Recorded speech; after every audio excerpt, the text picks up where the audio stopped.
Thank you to Factor for sponsoring this video. Head to factor75.com or click on the link below and use code BizarreBeasts50 to get 50% off your first Factor box and 20% off your next month of orders. Good morning, John. It's Friday. Welcome back to Bizarre Beasts Season 0. Sarah and I are trading off hosting duties on our year-long journey to remaster the original Bizarre Beasts episodes from Vlogbrothers with corrections, updates, and new facts. I have solidified this idea. Every month for the next year, I'm going to have one video on this channel that is about a weird, amazing animal. And I wanted to start with another old favorite of mine.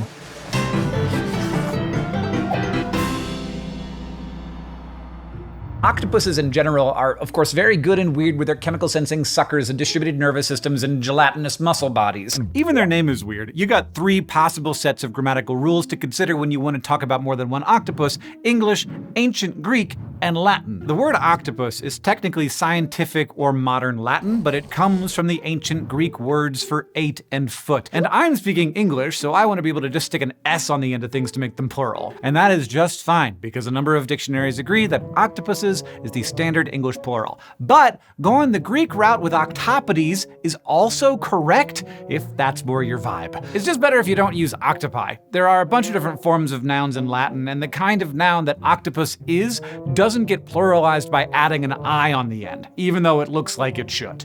And one of the things you hear about octopuses is that the only hard part of their bodies are their beaks, and they can fit through anything larger than the size of that beak. And that is true of some octopuses, but there are actually 2 suborders of Octopoda. There's Cirrida and Incirrida. And cirrid octopuses have internal shells like squids do, and they use those shells as anchors for muscles because they swim differently than the incirrid octopuses we're used to. They have ears. They don't actually have ears. They have flappy fins above their eyes that look like ears that they use for efficient swimming and steering. There's a group of cirrid octopuses that are named for these weird ears that they use to fly through the sea. They're called Dumbo octopuses for obvious reasons, and they're really great.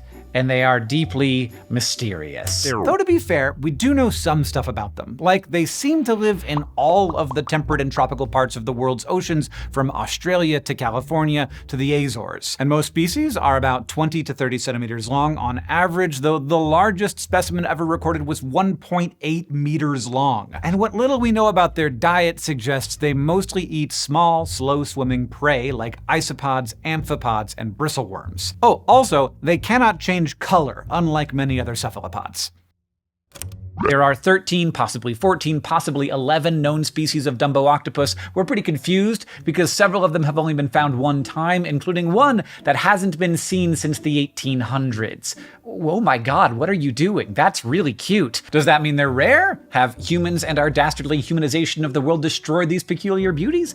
No, actually, they're probably fine. It's hard to know. They just live in parts of the ocean that are very difficult to get to. There are indeed probably way more species of Dumbo octopus than we know about because they're very good at living deep down, usually between 10,000 and 13,000 feet, though one species has been found at 23,000 feet down.